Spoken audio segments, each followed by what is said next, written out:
Namaskar and welcome back to yet another lecture series on bone and joint disorder, co-powered by Dharma Ayurveda and Pranabhisar Instant Pain Relief Spray. So glad to see you all here in the meeting. So as we all know that this 15 days online certificate course will be conducted by one of the most legendary and youth icon of Ayurveda, Vaidya Prashant Tiwari sir, founder and director, Dharma Ayurveda Clinic and Panchkarma Center, Bhopal. So, sir has joined the meeting. Before he could begin, sir, I would like to give a very brief introduction about sir. So, sir, as we all know, that he is BAMS gold medalist from Bharatiya Vidyapeeth, Pune, Maharashtra. Sir has also completed his MD in Panchkarma, gold medalist again from Bharatiya Vidyapeeth, Pune, Maharashtra. Sir has been a professor and Panchkarma Visheshagya also. Ayurveda के क्षेत्र में sir को 15 plus years का experience है. So it is 15 plus years of experience which we will get through his lecture series. Sir consultant रह चुके हैं all India institute of Ayurveda New Delhi में. ऑल्सो सर एक्स कंसल्टेंट रह चुके हैं in institute of forest management. Sir has actively participated in live conferences held during COVID times by our Honorable Prime Minister Narendra Modi ji. Sir ने इस conference में अपने काफी सारे valuable feedbacks भी दिए थे. And sir is currently serving his duties at Nasya Ayurveda Bhopal, as we all know. Sir के कई सारे research papers भी publish हो चुके हैं and और भी होते जा रहे हैं. And this is very important point to be highlighted that sir has successfully treated more than 24,300 plus pain patients through Ayurveda basically. And sir ने गुरु शिष्य परंपरा के अंतर्गत कई लोगों को ट्रेन किया है, कई स्टूडेंट्स उनके थ्रू उनके गाइडेंस में आगे अच्छा काम कर रहे हैं. And his tireless efforts led him to start Ayurveda in South Korea. So it is my pleasure to announce that sir is world's first Ayurveda doctor to start pure Ayurveda practice in South Korea. So we are very fortunate that we have such legendary Vaidya with us today, and he'll be there with us for 15 plus days. So we all are very lucky. His contribution in the field of Ayurveda is beyond expression, and I don't have words to list down his contribution, which is so vast. So we are very, very grateful for your contribution also, sir. So thank you for your time and effort. I welcome you once again. And I request you to please unmute the mic and carry the session forward. We are glad to hear you, sir. Please. Over to you, sir. Thank you so much, Sonal ji. And thank you so much, everyone, to joining here. And especially the team of Pranabhisar, Harshal Vaidya ji, Ashish ji, and today is the birthday of Ashish ji, so happy birthday Ashish ji also. And as Sonal ji told कि आज का जो topic है हमारा वो Ayurveda rheumatology और ऐसी ही workshop bone and joint disorders पे लगभग अगले 15 दिन चलेगी. इसमें बोन एंड जॉइंट डिसऑर्डर्स काफी तरीके से सुने जाते हैं. कुछ लोग बोलते हैं कि ये रूमेटोलॉजी है, कई लोग बोलते हैं कि ये सिर्फ बोन एंड जॉइंट डिसऑर्डर है. तो ऐसे बहुत सारे कंफ्यूजन, मिथ और थॉट प्रोसेस हम लोग देखते हैं कि ये सारी चीजें आ रही हैं. लेकिन हमने इसको इजी और सिंप्लीफाई करने के लिए इस पूरी वर्कशॉप को कंडक्ट करने का सोचा, और यही बात थी कि ये वर्कशॉप इस तरीके से, यानी कि एक किस तरीके से इस थॉट प्रोसेस को लें और अपनी प्रैक्टिस में उतारें, ये एक थॉट प्रोसेस थी कि हमें इसको वर्कशॉप को डिजाइन किया गया. तो सबसे पहला जो थॉट है कि एक्चुअली आयुर्वेदा रूमेटोलॉजी है क्या, इसको कैसे इंट्रोड्यूस करें, कैसे सोचें, क्या हमारा थॉट प्रोसेस हो इसके पीछे. तो इन चीजों को समझने के लिए मैंने हमेशा देखा कि आयुर्वेदा रूमेटोलॉजी की जो डेफिनेशन है ऐसी कहीं मेंशन तो है नहीं, तो हमें एक्चुअली उसको कैसे इंट्रोड्यूस करना चाहिए, कि कैसे उसे डिफाइन करना चाहिए, कैसे उसे समझना चाहिए.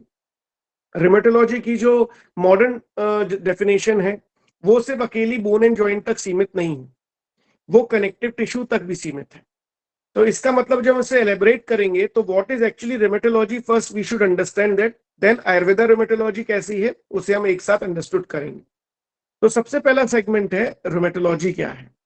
Rheumatology is the, if we define rheumatology, it's a disorders which are related with, it's a study of disorder which are related with the bone, joint, connective tissue, as well as the ligaments and whatever is related with the joints.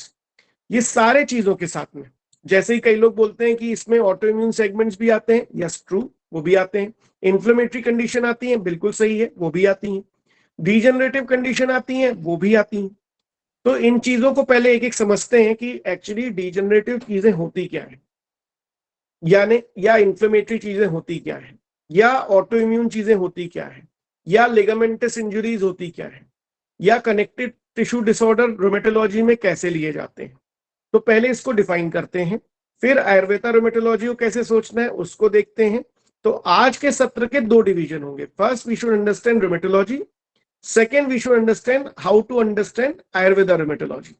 तो पहले शुरू करते हैं रोमेटोलॉजी से। रोमेटोलॉजी में bone, joint, connective tissue, यानी कि उसमें जब इन्फ्लेमेशन होगा या ऑटो इम्यून चेंजेस आएंगे, ये सारे लिगामेंट्स के सेगमेंट्स, बर्सा के सेगमेंट, बर्सा यानी कि जो हमारा जॉइंट होता है, अगर हम देखें तो अगर ये जॉइंट है तो इसके बीच में जो एक झिल्ली होती है, यानी कि या फिर एक सरफेस होता है या फिर एक मेम्ब्रेन होती है, उसको बर्सा कहते हैं। उस बर्सा के अगर इन्फ्लेमेशन होते हैं तो उनको भी, ये सारे सेगमेंट्स को आयुर्वेदा रोमेटोलॉजी के रोमेटोलॉजी के तहत लिया गया है। अब रोमेटोलॉजी के तहत जब लिया जाएगा तो आपको ये समझना है कि बोन भी उसमें आएगी, जॉइंट्स भी उसमें आएंगे, कार्टिलेज भी उसमें आएगी, लिगामेंट्स भी उसमें आएंगे, ये सारी की सारी चीजें आएंगी। उसके साथ में उसका ब्लड सर्कुलेशन भी आएगा, वहां से रिलेटेड मसल्स भी आएंगी। ये सारी चीजों का एक कॉम्बिनेशन रोमेटोलॉजी कहलाता है। इन सभी की स्टडी को जब हम डिटेल रूप में लेते हैं, चाहे वो उसके क्लिनिकल चेंजेस हो, चाहे उसका डायग्नोस्टिक सेगमेंट हो, चाहे उसकी इटियोलॉजिकल फैक्टर्स हो, या साथ ही साथ उसके ट्रीटमेंट प्रिंसिपल्स हो, या ट्रीटमेंट की मेथड्स हो, उसमें रिलेटेड उसका सपोर्टिव सेगमेंट फिजियोथेरेपी हो, या फिर सर्जिकल इंटरवेंशन हो, या कंजर्वेटिव ट्रीटमेंट, ये सभी के सब रोमेटोलॉजी क्लियर हो जाएगा। किसी ने मैसेज किया है कि वीडियो क्लियर नहीं है, अभी क्लियर है? Sir video is clear from your and, आप प्लीज अपनी साइड से चेक करें वीडियो। सर वीडियो क्लियर है सर। ओके, सो हम लोग अभी बात कर रहे थे रोमेटोलॉजी की। तो रोमेटोलॉजी में मैंने अभी ब्रीफ किया, bone, joint, connective tissue, cartilage, ligaments, यहाँ का सर्कुलेशन, ये सब के सब रोमेटोलॉजी में आता है। इन सभी की स्टडी, उनकी एटियोलॉजिकल फैक्टर की स्टडी, उसके क्लिनिकल अपीयरेंस की स्टडी जिसे हम साइन एंड सिम्टम्स कहते हैं, उसमें प्रीडिस्पोजिंग फैक्टर यानी कि वो किस कारण से होता है, साथ ही साथ ट्रीटमेंट यानी कि जब चिकित्सा उसे करते हैं, ट्रीटमेंट करेंगे तो उसके क्या प्रिंसिपल्स होंगे, उसमें सिलेक्टिव ट्रीटमेंट का मतलब कंजर्वेटिव ट्रीटमेंट या मेडिसिनल ट्रीटमेंट क्या होगा, उसके साथ सर्जिकल इंटरवेंशन क्या होगा, किस तरीके की सर्जरी उसमें करी जाती है, उसमें सपोर्टिव ट्रीटमेंट क्या होगा यानी कि फिजियोथेरेपी किस तरीके से करी जाती है, रिहेबिलिटेशन कैसे करा जाता है। ये सब की जो डिटेल स्टडीज होती हैं वो मॉडर्न रोमेटोलॉजी कहलाती हैं। अब इसमें ये सारी जब बातें हमें आती हैं तो हमें इसके और डिविजन्स पे जाना पड़ता है।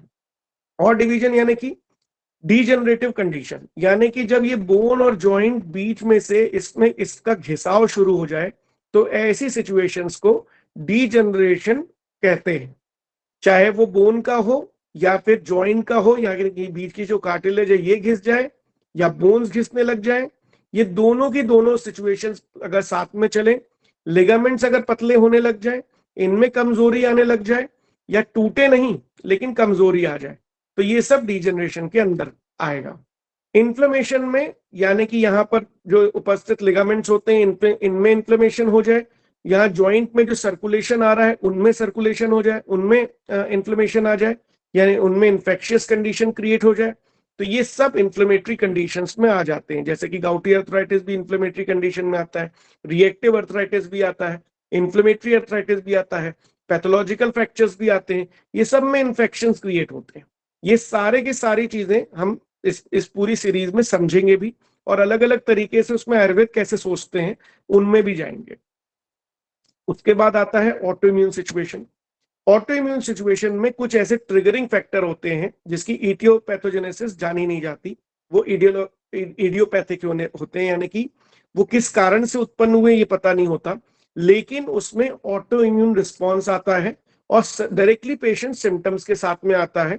उसमें अमेरिकन रोमेटोलॉजी का जो एसोसिएशन है उसने ये बताया कि भाई ये जो चीजें हैं, ऐसी एक सिम्टम सीरीज उन्होंने क्रिएट करी कि ये ऑटो इम्यून में इसमें रूमेटॉइड अर्थराइटिस में होगा। वैसे ही बहुत सारे और ऑटो इम्यून डिसऑर्डर, यानी कि अगर आप देखें एंकोलाइजिंग स्पॉन्डिलाइटिस और साथ ही साथ रूमेटॉइड अर्थराइटिस, ये सारे के सारे ऑटो इम्यून सिचुएशंस में आते हैं। ये भी रोमेटोलॉजी का हिस्सा है। Degeneration, inflammation, auto immune situation, इसके बाद आती है ट्रोमेटिक सिचुएशन। किसी को चोट लग गई, उसके बाद उसका लिगामेंट टियर हो गया, कोई गिर पड़ा, किसी का रोड ट्रैफिक एक्सीडेंट हो गया, उसमें लिगामेंट की इंजरी हो गई, बर्सा की इंजरी हो गई, कार्टिलेज टूट गई, मेनिस्काई इंजरी हो गई, बोन टूट गई, ये सभी के सब सेगमेंट जो हैं वो आते हैं ट्रोमेटिक कंडीशंस में। एक कंडीशन ऐसी होती है जो ट्रॉमा जैसी दिखती है लेकिन पैथोलॉजिकल होती है, जैसे पैथोलॉजिकल फ्रैक्चर कहते हैं। अचानक से कोई व्यक्ति आपके सामने आता है और बोलता है कि उसका बोन टूट गया, लेकिन कुछ हुआ नहीं था, ना तो वो गिरा था, ना उसे चोट लगी थी, ना उसे कोई और ऐसी प्रॉब्लम हुई थी, लेकिन उसे अचानक से उसकी बोन टूट गई। तो लोग कंफ्यूजन होता है ऑस्टियोपोरोसिस में, यानी कि डिजेनरेटिव सिचुएशन जिसमें बोन घिस रही थी और घिसते घिसते वो टूट गई और पता नहीं चला। लेकिन दूसरी सिचुएशन जिसमें बोन भी नहीं घिसी लेकिन अचानक से वहां पर एक इन्फ्लेमेशन हुआ, किसी ने बैक्टीरियल इन्फेक्शन आया और उसे अचानक से बोन उसकी टूट गई। तो ये जो सिचुएशंस होती हैं ये पैथोलॉजिकल सिचुएशंस आती हैं, ये स्पेशल सिचुएशंस हैं। तो आज हमने रोमेटोलॉजी का जो सेगमेंट है अगर उस पर हम देखना शुरू करेंगे तो पहला समझना ये है कि जो बोन के डिसऑर्डर, जॉइंट के डिसऑर्डर, कार्टिलेज के डिसऑर्डर, लिगामेंट के डिसऑर्डर, ये सब के सब जो आते हैं ये रोमेटोलॉजी में आते हैं। इसके ऊपर जो कनेक्टिव टिश्यू होता है यानी कि ब्लड है, वो सारा सेगमेंट, उसके ऊपर का सीरम है, बर्सा है, ये सारे के सारे भी रोमेटोलॉजी के तहत आते हैं। इसके जब हम इसे और डिटेल में जाते हैं तो इसको अलग तरीके से डिफ्रेंशिएट किया जाता है कि ये डिजेनरेटिव भी हो सकती है, इन्फ्लेमेटरी भी हो सकती है, ये ऑटो इम्यून भी हो सकती है, ये ट्रोमेटिक भी हो सकती है। तो ये बहुत वास्ट फील्ड है। इन सभी कैटेगरी के जब पेशेंट हमारे सामने आते हैं तो अलग अलग लक्षणों के साथ में आते हैं। तो हम हमेशा ये देख पाते हैं कि भाई ये सारे लक्षण आए हैं तो रोमेटोलॉजी के तहत तो आ चुके हैं, अब इसे सोचना कैसे है। तो सोचने के लिए जब हम जाते हैं तो आयुर्वेद बहुत वास्ट तरीके से लेकिन एक बहुत बेहतर तरीके से लिखा गया। बेहतर तरीके का कहना का मतलब ये होता है कि उसे लिखने की एक मेथोडोलॉजी थी जिसमें सबसे पहला जो रूल आया वो आया शब्दता, शब्द अर्थता, वाक्यता, वाक्य अर्थता। यानी कि हर एक शब्द को आप पढ़ें, उस शब्द की मीनिंग को समझें, उसके ऊपर उस पूरे वाक्य को समझें और उसकी मीनिंग को समझें। तो हमें शास्त्र समझना बहुत आसान होगा, तो उसे डिकोड करना आसान होगा। तो जब हम आयुर्वेद की रोमेटोलॉजी ऐसी परिभाषा को जब उसमें डिकोड करेंगे तो हमें सबसे पहले ग्रंथ का एक ऐसा सेगमेंट जिसे हम त्रिसूत्र कहते हैं वो सबसे पहले ध्यान में रखना चाहिए। त्रिसूत्र का मतलब होता है हेतु, लक्षण और औषधि। हेतु, जो भी व्याधि होगी उसके हेतु लिखे होंगे, उसके लक्षण हमारे सामने आएंगे और उसकी चिकित्सा में कैसे करनी है इस थॉट प्रोसेस पे जाना होगा।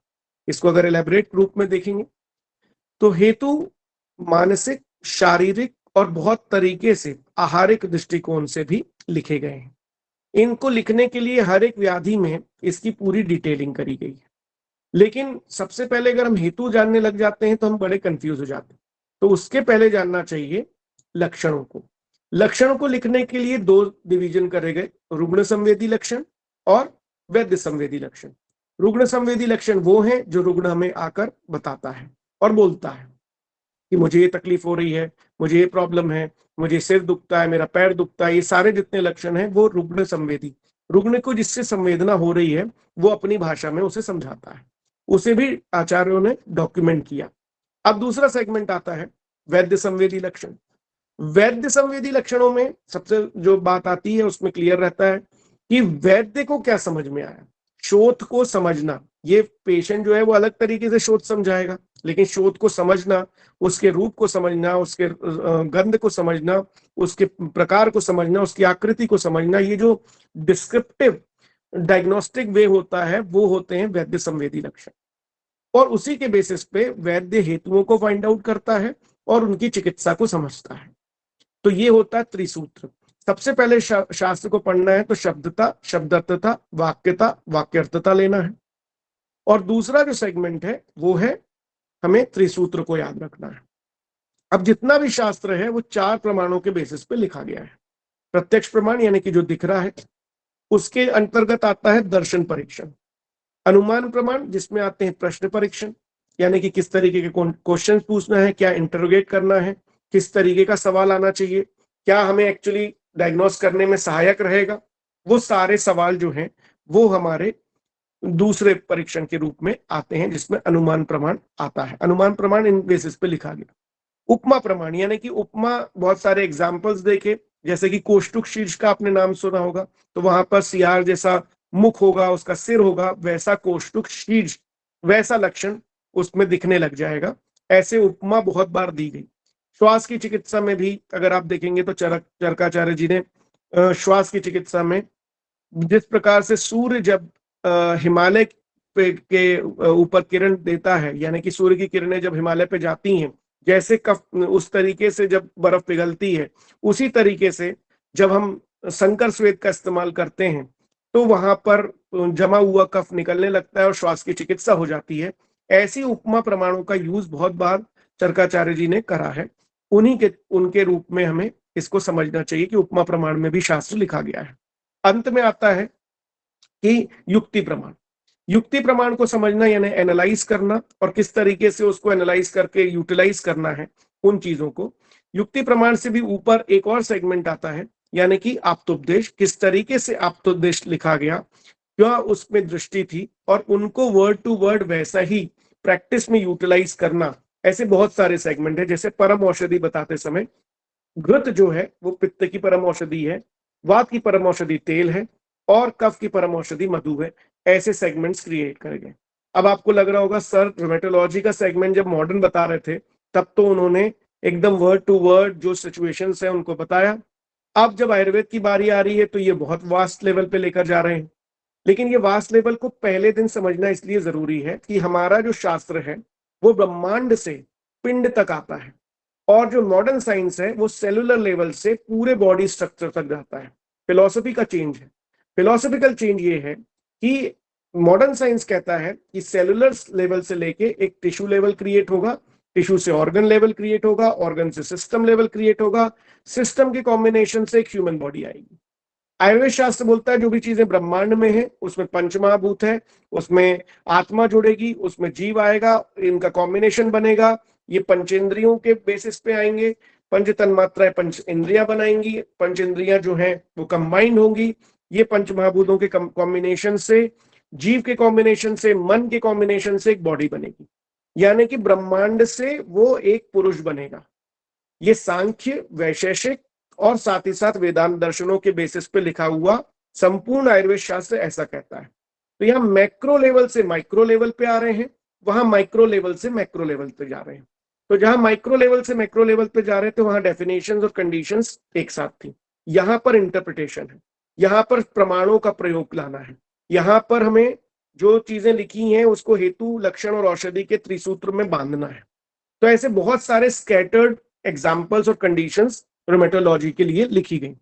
लेकिन जब हमने इसे देखना चालू किया तो हमने देखा कि जहां पर भी ऐसे शब्द जैसे कि वेदना, शूल, ये सभी आए तो हमने इसको कंबाइन करना चालू किया, और आयुर्वेद और रूमेटोलॉजी को कंबाइन करके जब ये देखा तो हमें बड़ी आसानी से ये पता चला कि यहाँ पर वात पित्त कफ का जो बेसिक नॉलेज है वो होना बहुत ज्यादा जरूरी है, और पूरी प्रैक्टिस उस पर ही आधारित हो जाती है, और उसके ऊपर से उसकी चिकित्सा मिलती है।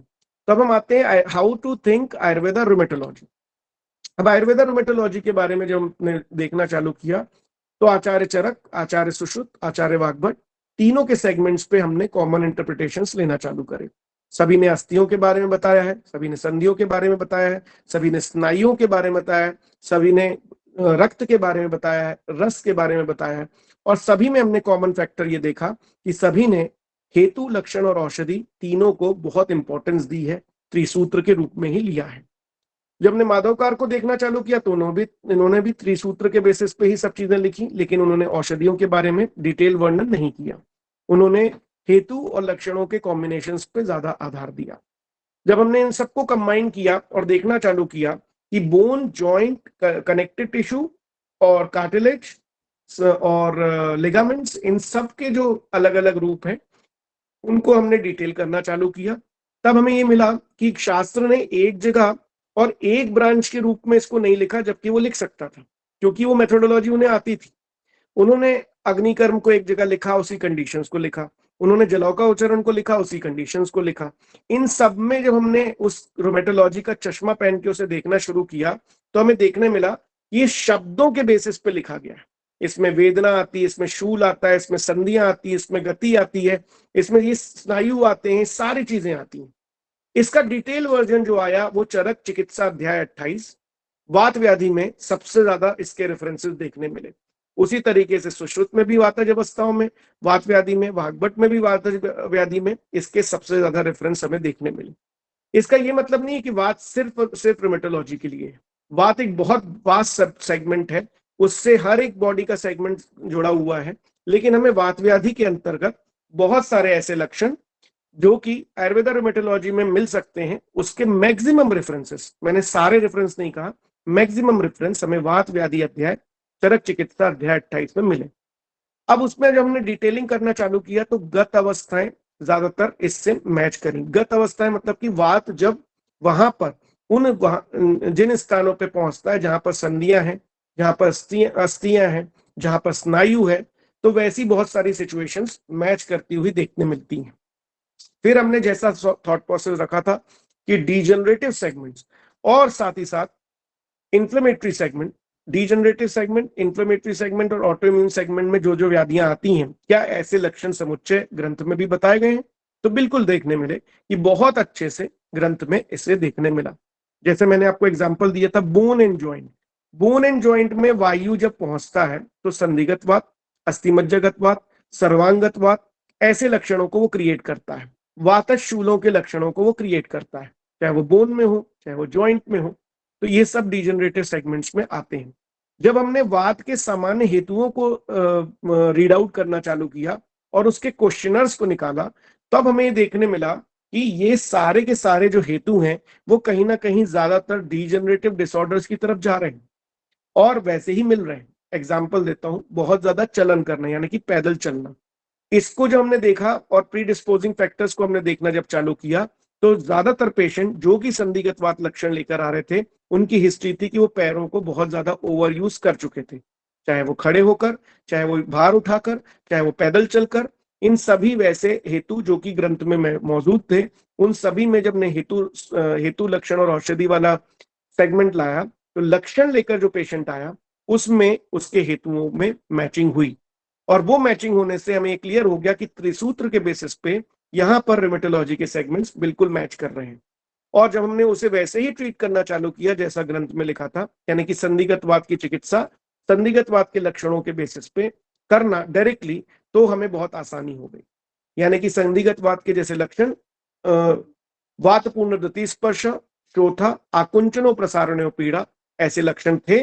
तो उन्हें जब हमने डायरेक्टली संधिगत वात की चिकित्सा जो सामान्य वात की चिकित्सा है, स्नेहन, स्वेदन, मृदु संशोधन, इसके बेसिस पे करना चालू किया, हमें excellent result in the case of category 1, category 2, यानी कि ऐसी जो सिचुएशंस होती हैं, यानी कि कैटेगरी 1 यानी कि हल्का सा घिसना, कैटेगरी नंबर 2 जिसमें थोड़ा सा ज्यादा इन्फ्लेमेशन क्रिएट होता है और कार्टिलेज ज्यादा रब होने लगती है, कैटेगरी नंबर 3, इनमें दोनों साइड में मेनिस्काइड डैमेज होने लगते हैं और गैप कम होने लगता है, कार्टिलेज जो है गायब होने लगती है। इन सिचुएशन तक हमने रिजल्ट देखे और बहुत अच्छे रिजल्ट पाए भी, जो कि स्नेहन, स्वेदन, मृदु संशोधन से मिले। लेकिन जब हमने इसमें आगे बढ़े एडवांस स्टेजेस में, यानी कि डिजेनरेशन जिसमें बहुत ज्यादा हो चुका, कार्टिलेज लॉस कंप्लीट हो चुका है, उसमें हमें कंप्लीटली जो कंप्लीट रिजल्ट्स हैं वो नहीं मिले। सपोर्टिव रिजल्ट यानी कि पैलिएटिव रिजल्ट, यानी कि ऐसी अवस्था की सिर्फ पेशेंट सामान्य रूप से चल पा रहा है और अपने दैनिक काम थोड़े बहुत कर पा रहा है सपोर्ट के साथ में, वो हमें जरूर देखने मिला। तो ये हमें समझ में आया कि जब हम आयुर्वेदा रोमेटोलॉजी को देखना चालू करें तो हमने जैसा शब्द लिखा हुआ है ग्रंथ में संधिगत वात, यानी कि संधि में जब वायु पहुंच जाता है तो उसके क्या लक्षण होते हैं, उसमें वो कौन से हेतुओं के कारण प्रॉब्लम में आता है और हमें चिकित्सा क्या करनी है, उसको हमने डिवीजन करना चालू किया। आहारत चिकित्सा, विहारत चिकित्सा और औषधि चिकित्सा। आहारत चिकित्सा में उसका डाइट प्लानर क्रिएट किया, विहारत चिकित्सा में उसकी एक्सरसाइजेस रेडी करी, योगासन रेडी करे, और औषधि चिकित्सा में उसको आभ्यंतर औषधि कौन सी देनी है, पंचकर्म कौन से करने हैं, इनको जब डिवाइड किया तो हमने देखने मिला कि एक systematic treatment with systematic follow up से ये सारे सेगमेंट्स अच्छे लेवल पे पहुंचते हैं।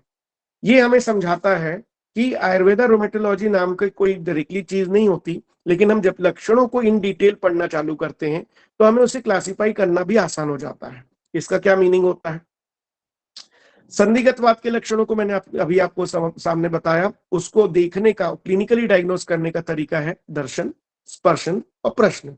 क्या दिख रहा था? दर्शन, जो मैंने आपको अभी स्टेजेस में बताया। स्पर्शन, वो पेशेंट को जब टच किया तो उसका शोथ था या नहीं था, ऐसी सिचुएशन। प्रश्न, किस कारण से हुआ, उसका खान पान क्या है, उसकी लाइफस्टाइल क्या है, उसके जो ज्यादातर चीजें उसके पैटर्न क्या है, यानी कि वो एक्सरसाइज कितनी करता है, वेट कितना उठाता है, स्विमिंग कितनी करता है, उसका सेक्सुअल हिस्ट्री क्या है, इन सब के बारे में डिटेलिंग ली। और डिटेल लेने के बाद ये पता किया कि एक्चुअली उसके हेतु क्या थे और हेतुओं को बंद करने की कोशिश करी गई। औषधि वो जो कि जितनी ज्यादा अगर संधिगत वात अवस्था में केवल वात यानी कि निरुपस्तंभित अवस्था है जो हड्डियों को घिसाव रहा है, तो वहां पर ब्रहण नाम का चिकित्सा उपक्रम यानी कि ब्रहण मेथोडोलॉजी यानी कि ब्रहण प्रिंसिपल लाइन ऑफ ट्रीटमेंट को यूज किया। अब ब्रहण के लिए हमने पहले इंटरनल मेडिसिन को देखना चालू किया, तो वहां पर हमने देखा कि इंटरनल मेडिसिन जो है जिसमें ग्रहण करने की क्षमता हो, जैसे महायोगराज गुग्गुल, त्रयोदशांग गुग्गुल, इनको देना शुरू किया, जिसमें गुग्गुल कल्पना भी थी और औषधि गुणों से वो ग्रहण भी कर रहे थे। फिर ऐसी औषधि जो कि पीने में भी ग्रहण का कार्य करे, यानी कि बलारिष्ट, और साथ ही साथ दशमूलारिष्ट जिसका पार्ट जो है वाजीकरण में आता है, बलारिष्ट जिसका बल का काम है, उनको भी हमने वायु को शमन करने के साथ साथ में बल देने के लिए और वायु का जो वहां पर निरुपस्तंभित यानी कि जो धातुओं का शरण कर रही है उसको हटाने के लिए प्रयोग में लेके आ गए। तो ये हमारी कल्पना शुरू हुई और इसे आयुर्वेदा रोमेटोलॉजी का नामकरण धीरे धीरे बनने लगा। अब इसको डिफरेंशिएट जरूर करना चाहिए कि संधिगतवात सच में संधिगतवात है या और कोई आदि लक्षण नहीं है। होता क्या है कि जनरली हमारी डिटेल स्टडी नहीं रहती ग्रंथ की, तो जनरली हम बोलते हैं सारे जहां पर भी वो जोड़ों का दर्द लेकर आया और हमने उसका नाम दे दिया कि भैया इसे संधिगतवात है, लेकिन उसे किस तरीके से दर्द हो रहा है उसे डिफरेंशिएट करने के कोई फैक्टर हमारे पास नहीं है, जिसे कहते हैं व्यवच्छेदक निदान। किस तरीके से एक्चुअली समझना है कि सच में संधिगतवात है या मिलता जुलता संधिगतवात है। एग्जाम्पल देता हूं कि संधिगत वात जो है उसमें लिखा है वातपूर्ण द्युति स्पर्श चौथा आकुंचनो प्रसारणो पीड़ा। इंपॉर्टेंट फैक्टर इस प्रश्न आकुंचन और प्रसारण, यानी कि जब वो मूवमेंट करता है, पेशेंट उठता बैठता है, सीढ़ियां चढ़ता है, पैदल चलने में अपने घुटनों को मोड़ता है, यानी कि या फिर संधियों को मोड़ता है और फिर से प्रसारण करता है, तब उससे शूल होता है। ये संधिगत वात में क्लियरली मेंशन है। लेकिन दूसरी सिचुएशन में आप देखें अस्थि मज्जागतवात, जब आप ग्रंथ में जाएंगे चरक चिकित्सा अध्याय 28 में और उसके लक्षणों को देखना चालू करेंगे तो आपको क्लियरली ये देखने मिलेगा कि वहां पर बोला है सतत पीड़ा यानी कि कंटिन्यूस पेन। कहां पर सतत पीड़ा? यानी कि पर्व में, छोटे छोटे ज्वाइंट्स में ज्यादा सतत पीड़ा होगी। अस्वप्नम यानी कि उसको नींद नहीं आएगी, और साथ ही साथ उसमें बल और धातुओं का क्षय भी दिखेगा, यानी कि डिजेनरेटिव तो है, उसमें भी बल और क्षय दिख रहा है, लेकिन साथ साथ में पीड़ा का जो पैटर्न है वो आकुंचन प्रसारण ना होके सतत पीड़ा यानी कि कंटिन्यूस टाइप ऑफ पेन में वो कन्वर्ट हो जाएगा। And this kind of pain जब आपको डिफरेंशिएट मिलेगा तो आपको अस्थिमज्जागतवात की चिकित्सा में बस्ती is the specific line of treatment, जो संधिगतवात में स्नेहन स्वेदन मधु संशोधन से भी काम हो सकता है। विशेष रूप से जो बस्तियां आई हैं वो मेंशन करी है अस्थिमज्जागतवात में एज अ ट्रीटमेंट। स्नेहन स्वेदन वहां पर भी करना है, लेकिन बस्तियों का लाइन ऑफ ट्रीटमेंट, ग्रहण बस्तियों का लाइन ऑफ ट्रीटमेंट आपको ज्यादा सोचना है, चाहे वो शीरबला तेल की बस्ती हो या फिर पंचतिक्त शीर की बस्ती हो यहाँ पर भी तंत्रयुक्ति यूटिलाइज होती है। और चरक सूत्र स्तन 27-28 में जब वहां मेंशन किया 28 में कि यहाँ पर अस्थि और मज्जागत स्रोतस में आपको तिक्त, क्षीर और दुग्ध का प्रयोग करना है, तो उस तंत्रयुक्ति के माध्यम से वहां की ब्रहण बस्तियां यूटिलाइज हो जाती हैं। ये कॉम्प्लिकेटेड नहीं है, सिर्फ शास्त्र को शास्त्र के रूप से देखना, उसे किसी भी और चीज से ये ना समझना कि हमें पहले इससे का कंपैरिजन करना है, फिर उसके हेमेटोलॉजिकल एक्सप्लेनेशन देखने हैं, रोमेटोलॉजिकल देखने हैं, इनको ना देख के, रेडियोलॉजिकल देखने, इन सबको ना देख के शास्त्र को शास्त्र की तरह जब आप पढ़ के समझेंगे तो आपको आयुर्वेदा रोमेटोलॉजी और भी बहुत प्रॉपर तरीके से क्लियरिटी के रूप में आएगी। मैं मॉडर्न को मॉडर्न की तरह देखता हूं और आयुर्वेद को आयुर्वेद की तरह देखता हूं। मॉडर्न साइंसेज में जो लिखा है उसके नॉलेज को कंप्लीटली समझता हूं, वो आयुर्वेद दृष्टिकोण से कैसे हो सकता है ये देखता हूं, लेकिन उसे आयुर्वेद से कंपेयर नहीं करता हूं। यानी कि principle of thought, physics, chemistry और बायोलॉजी उसके पीछे क्या है उसको समझकर उसका यूटिलाइजेशन जरूर कर लेते हैं, लेकिन बिल्कुल वैसा के वैसे ही सिम्टम और उनकी ही method of treatment and principle of treatment को फॉलो करना, ये आपके लिए सबसे गलत स्टेप होगा। अगर आप पहला ही स्टेप ये गलत कर देंगे तो आपको हर पेशेंट में नाकामी मिलेगी और उसको कंप्लीट रिलीफ नहीं मिलेगा। उसे उपशय मिल सकता है, उपशय का मतलब होता है सुख अनुबंध, उसको थोड़ी देर तक के लिए अच्छी फीलिंग आ सकती है, लेकिन वो ट्रीट नहीं होगा। अगर वो ट्रीट नहीं होगा तो आपको सबसे बड़ी प्रॉब्लम ये होगी कि आपको ये समझ में ही नहीं आएगा कि हम चिकित्सा कर भी रहे थे या नहीं कर रहे थे। एग्जाम्पल ये है कि पेशेंट हमारे पास आता है, वो ये बोलता है सर मैंने पंचकर्मा लिया था, तो हम पूछते हैं आपने पंचकर्म में क्या किया था, तो बोलते हैं सर उन्होंने वो कटी बस्ती लगाई थी, कमर में दर्द था, उन्होंने जानू बस्ती लगाई थी क्योंकि मेरे को घुटनों में दर्द था, उन्होंने मालिश करी थी, वो अभ्यंग तो बोलते नहीं है, और हमें उसी तरीके से कुछ सेक कर दिया था। ये उनके लिए पंचकर्म था और ये सक्सेसफुल नहीं हुआ सर, हमने बहुत दिनों तक कराया लेकिन कुछ रिजल्ट नहीं आया, जब तक कराते थे तब तक अच्छा लगता था, उसके बाद बंद हो जाता था। अब ये इसमें क्या फर्क है कि इसमें आपको क्या करना है, स्पेशलाइज्ड क्या करना है, आपको उसको डाइट प्लान जरूर देना है, आपको उसे एक्सरसाइज और योग उसके के हिसाब के निकाल के जरूर रखने हैं। मैं इस पूरी वर्कशॉप में आपको यही समझाऊंगा कि एक्चुअली आपको स्पेसिफिकली क्या क्या करना है। उसी तरीके से उसके जो औषधि हैं उनमें जो प्रिंसिपल ऑफ ट्रीटमेंट है, जैसे मैंने आपको संदिग्धवाद में कहा कि ब्रहण लाइन ऑफ ट्रीटमेंट है, तो उसकी औषधियों की लिस्ट क्या है, उसका औषध सेवन काल क्या है, उसे किस टाइम पर खिलाना है। औषध सेवन काल का मतलब यही होता है कि आपको किस टाइम पे उसे मेडिसिन देनी है। तो सबसे बड़ा प्रॉब्लम ये रहता है, हमें यही नहीं पता रहता कि औषध सेवन काल बेसिकली है क्या। अष्टांग हृदय सूत्र स्थान 13 का लास्ट श्लोक अगर आप देखेंगे तो औषध सेवन काल को बहुत प्रॉपरली एक्सप्लेन किया गया है। जब हमारे पास पेशेंट अपान क्षेत्र यानी कि कटी क्षेत्र से नीचे और जिसमें अपान दुष्टियां दिखती हों वैसा पेशेंट लेके आए तो उसे खाली पेट मेडिसिन देनी। लेकिन हमारे पास जब संधियों के रिलेटेड है तो व्यान और उदान की दुष्टि सबसे ज्यादा मिलती है। तो संधियों में जितने भी कंडीशंस हैं उन्हें व्यान काल और उदान काल यानी कि सुबह के भोजन और शाम के भोजन के बाद औषधियां देना हमें मैंडेटरी हो जाता है, उसमें तो उसे देना ही है, फिर और स्पेसिफिक सिचुएशंस में देंगे। तो हमें औषध सेवन काल भी जानना बहुत ज्यादा जरूरी है। सबसे ज्यादा प्रॉब्लम होता है कि हमें औषध सेवन काल पता नहीं होता और हम कभी भी मेडिसिन उसे देते रहते हैं। चंद्रप्रभा वटी भी भोजन के बाद देते रहते हैं, अगर हमें महावात विध्वंस देना है तो भी हमें भोजन के बाद देते रहते हैं। मूत्र, पुरीश, शुक्र और रज, इनसे रिलेटेड जितनी भी चीजें हैं वो आहार के पहले अपान काल में देना चाहिए, लेकिन हम देते उसे बाद में। उसे अगर यूरिन इनकॉन्टिनेंस भी हो रहा है तो औषधि आहार के बाद जारी, क्योंकि हम मॉडर्न साइंस से कंपेयर करते हुए मेडिसिन देते हैं। हमें ये नहीं करना है। हमारे जो औषध सेवन काल है, हमारी जो क्रोनोफार्माकोलॉजी लिखी हुई है उसी का यूटिलाइजेशन करना है, उसी का ट्रीटमेंट मेथड में लाना है और वैसे ही देना है। ये स्पेशलाइज वर्क है। आहार कल्पना में भी हमारी आहार कल्पना 2 आहार कल्पना है, सुबह खिलाना और शाम को खिलाना। 10 बजे सुबह क्या खिलाना है और 5 बजे शाम को क्या खिलाना है, इसकी डिटेल कंडीशंस, और 2 ही टाइम के फूड में उसे प्रॉपरली सारे रस में मधुर, अम्ल, लवण ज्यादा खिलाते हुए उसे काम करना है। अब क्वेश्चन ये आता है कि सब लोग बोलते हैं सर उसे डायबिटीज होगा, तो डायबिटीज में भी वात का प्रकोप सबसे ज्यादा मिलता है और वहां पर मधुर मतलब कि जो नेचुरली मधुर है यानी कि मुनक्का है, किशमिश है, इनका प्रयोग कैसे लाना, और अम्ल जो कि नेचुरली अम्ल है यानी कि आंवला, इन सब चीजों का तक्र, इनका प्रयोग कैसे लाना, लवण जो कि नेचुरल वे में हम लवण का प्रयोग करते हैं जो कि सैंधव लवण और सामुद्रिक लवण का जहां जहां प्रयोग आता है उनका हमें प्रयोग कैसे समझाना है, ये हमें बेसिकली एडवांस रूप से उसे बताना पड़ता है। कि उसका सुबह का डाइट प्लानर क्या होगा, शाम का डाइट प्लानर क्या होगा, रात में जब वो सोएगा तो हल्दी वाला दूध कितनी मात्रा में लेना है, उसमें मुनक्के कितने डालने हैं, ये दैट स्पेसिफिसिटी ऑफ आहार, ये हमारे लिए आयुर्वेदा रोमेटोलॉजी का स्पेशलाइज्ड वर्जन है। विहार, कौन से उसको योगासन करने हैं, क्या उसे खड़े रहने वाले योगासन संधिगत वात अवस्था में, अस्थिमज्जगत वात अवस्था में करने चाहिए, नहीं करने चाहिए। उसे लेटने वाले कौन से आसन करने हैं, उसे पैर को कितना मोड़ना है, उसे कितनी फ्लेक्सिबिलिटी पहले दिन से क्रिएट करनी है, उसमें कौन से प्राणायाम का प्रयोग करना है, साथ साथ में सपोर्टिवली उसे कितनी चीजों का, कौन से प्राणायाम में का प्रयोग करते हुए उसे फाइनल कितनी देर तक उसकी एक्सरसाइज शेड्यूल रहेगा, ये स्पेशलाइज बनाना ही आयुर्वेद रोमेटोलॉजी का हिस्सा है। तीसरा आता है औषधि सेवन। औषध सेवन काल में जैसे मैंने कहा कि औषधि कौन सी होंगी, उसकी मात्रा कितनी होगी, उसका अनुपान कितना होगा, उसका काल कौन सा होगा, इन सेगमेंट्स को हमें बहुत डिफाइन रूप से समझाना पड़ता है।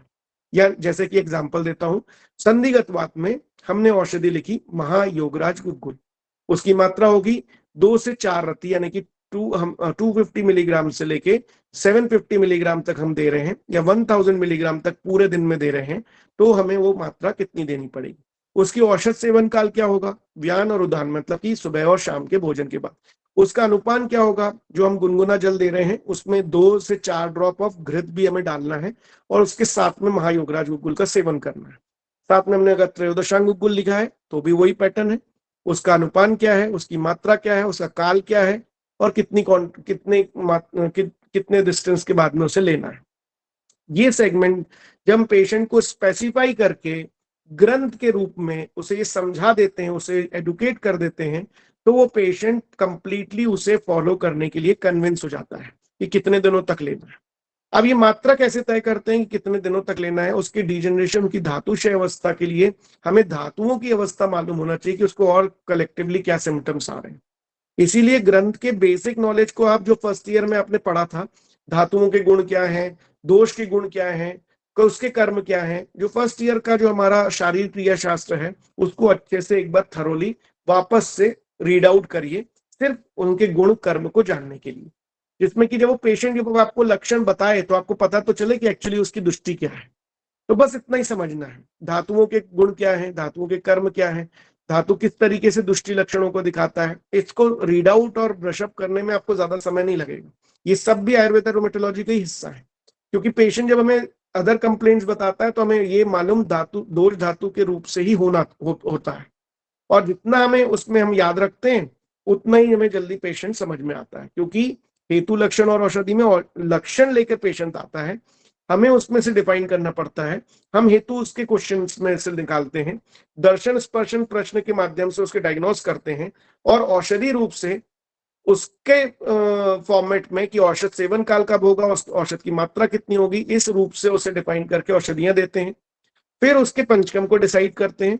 पंचकम में हमें ये देखने मिलता है कि वात की मूल चिकित्सा स्नेहन स्वेदन और मृदु संशोधन है। मृदु संशोधनों में हमें विशेष रूप से बस्तियों का इस्तेमाल करना है। विशेष रूप से जो बस्तियों का इस्तेमाल करना है उसमें अनुवासन बस्ती आएगी, आस्थापन बस्ती आएगी, और शोधन बस्ती आएगी। इन तीनों चीजों को लेते हुए हमें काम करना है।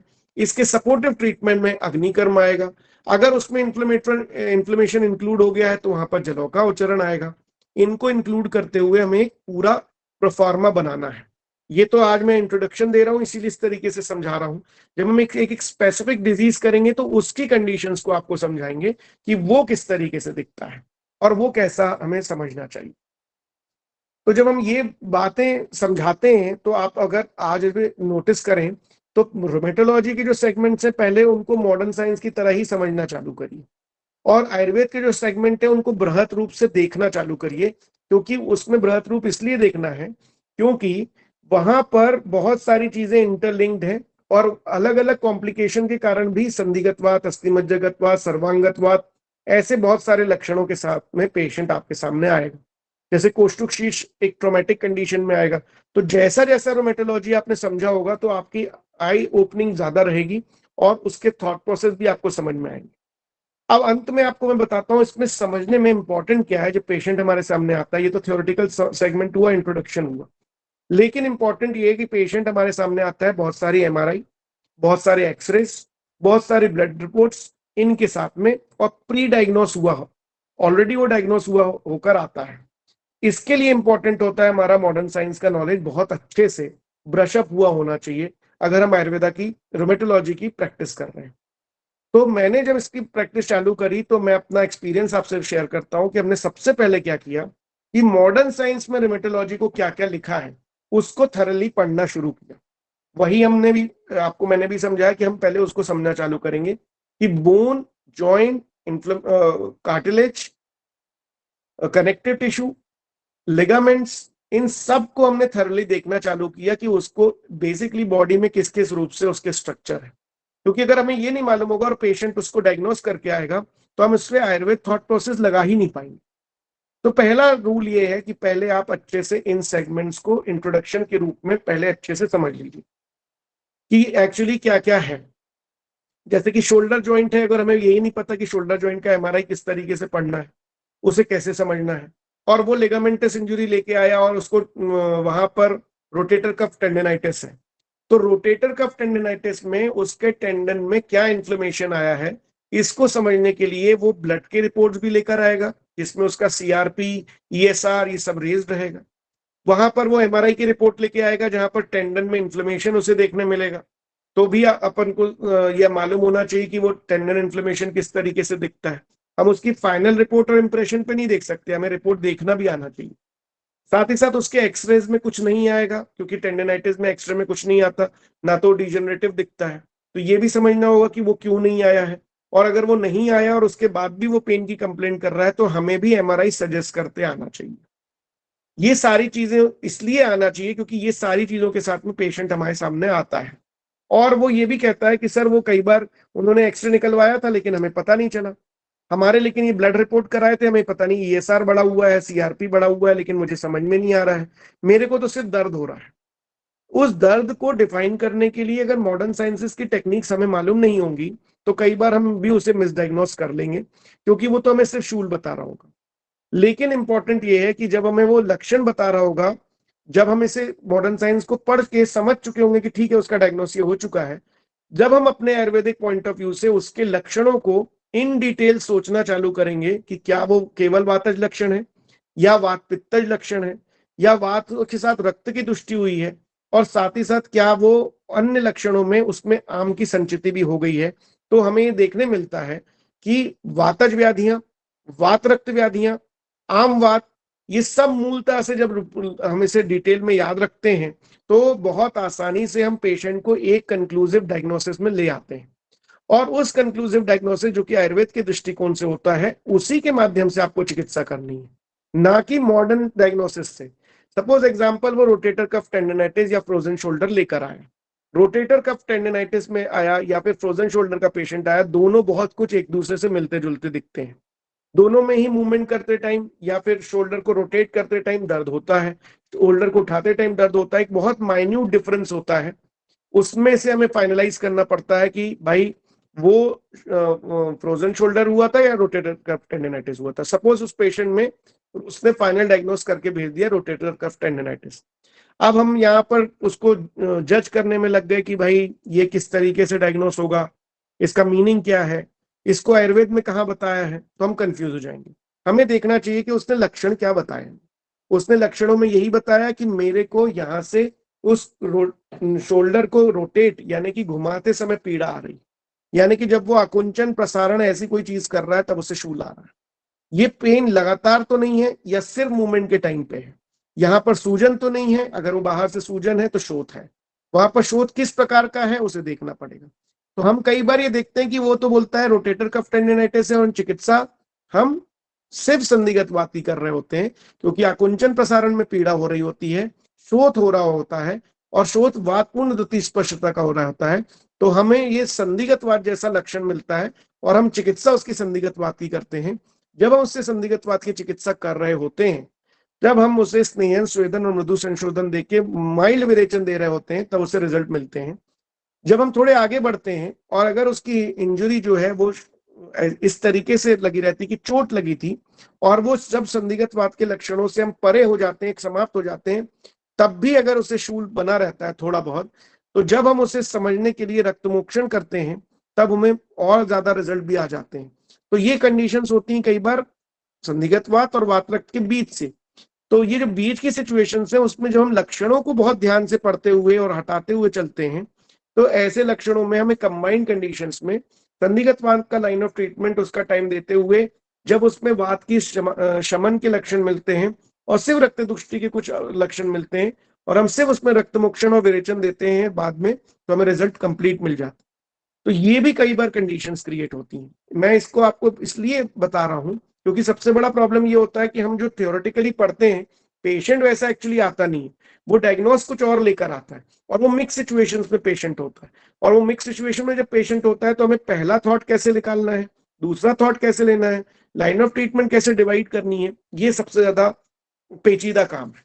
और वो पेचीदा काम आपको आसान तभी बनेगा जब आप आयुर्वेद के जो लक्षण हैं उनको थरोली, वात व्याधि अध्याय, वात रक्त का अध्याय, आम वात का अध्याय, इन 3 चैप्टर्स को जब पूरी संहिताओं से निकालकर, यानी कि चरक संहिता को तो डेफिनेटली निकालिए और वाग्भट संहिता को साथ में रखिए और सुश्रुत के भी जो नियम है उनको देखकर जो लक्षण आ रहे हैं उसको एक बार लिख कर रख लीजिए।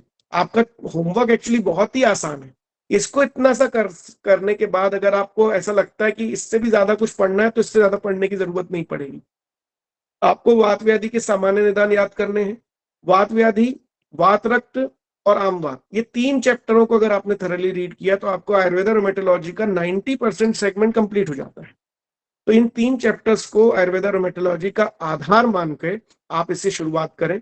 जो मैंने रोमेटोलॉजी की डेफिनेशन दी है वो एक वास्ट स्केल पे है और वो वास्ट स्केल के ही पेशेंट हमारे सामने आते हैं ऑलरेडी प्री डायग्नोस होकर। Mind this word, already pre diagnose होके। वो हमारे सामने डायग्नोसिस के लिए नहीं आते, बहुत रेयरली ऐसा होता है। मैं लगभग 12 या 15 साल से प्रैक्टिस कर रहा हूँ। पूरे 15 साल की प्रैक्टिस में मैंने ये नहीं देखा कि पहले से डिफाइन होके पेशेंट नहीं आया। सिर्फ 10% पेशेंट ऐसे होते हैं जो पहले ही आयुर्वेद के पास आते हैं, बोलते हैं हमें चोट लगी थी, ये दर्द हो रहा है, आप हमें बताइए। ज्यादातर वो पेशेंट होते हैं इस कंडीशन के जिसे कहते हैं वातकंटक। ये यहाँ पर वो कैल्केनियल स्पर लेकर आता है, वो डायग्नोस नहीं हुआ रहता, वो बोलता है सर मैं तो एडी रखता हूँ और दर्द होता है, मुझे समझ में नहीं आ रहा वो क्या है। फिर हम वातकंटक की संप्राप्ति को सोचते हैं, समझते हैं, उसे देते हैं, उसमें सपोर्टिवली उसको डायग्नोस करने के लिए हम उसका एक्सरे कराते हैं जिसमें हम फूड का एपी और लेटरल व्यू लेते हैं और उसे सामने जब रखते हैं तो उसे मिलता है कि हाँ इसमें तो कोई चीज बढ़ी हुई है। और वातकंटक को दिमाग में रखकर हम वातकंटक की जब चिकित्सा उसमें करते हैं तो वातकंटक की चिकित्सा में वहां पर लोकल स्नेहन करना, स्वेदन करना, रक्तमोक्षण करना, अग्निकर्म करना, ये सारे सेगमेंट को जब हम यूटिलाइज करते हैं तो रिजल्ट सामने आता है।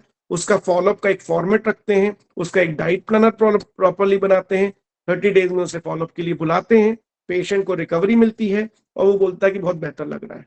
कई बार हमें लगातार प्रोग्रेसिवली 5 दिन भी अग्निकर्म का प्लान आउट कर सकते हैं, 3 दिन का भी कर सकते हैं, 7 डेज का भी कर सकते हैं, 1 इन अ वीक का भी कर सकते हैं। ये आपको पेशेंट की इंटेंसिटी ऑफ पेन पे युक्ति प्रमाण लगाते हुए, यानी कि अपना थरो नॉलेज लगाते हुए वहां पर उसको कन्विंस कैसे करना है, उसका पैटर्न कैसे बनाना है, ये आपकी प्रैक्टिस में आता है। मैं आपको कुछ एग्जाम्पल्स दूंगा जिसमें आपको लाभ होगा, लेकिन थॉट प्रोसेस तो आपको युक्ति, हर एक वैद्य को अपनी युक्ति जरूर यूटिलाइज करनी चाहिए कि मैं किस प्रेजेंटेशन से उसे बुलाऊंगा।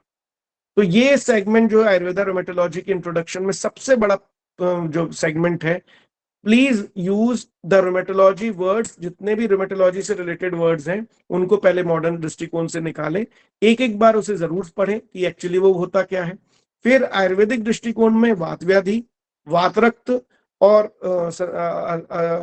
आमवात, ये 3 चैप्टर को, वात व्याधि में सामान्य हेतुओं को, उसमें गत आई अवस्थाओं में जैसे कि संधिगत वात, स्नायुगत वात, अस्थिमज्जगत वात, सर्वांगत वात, ऐसे लक्षणों को एक बार थरली रीड आउट करें।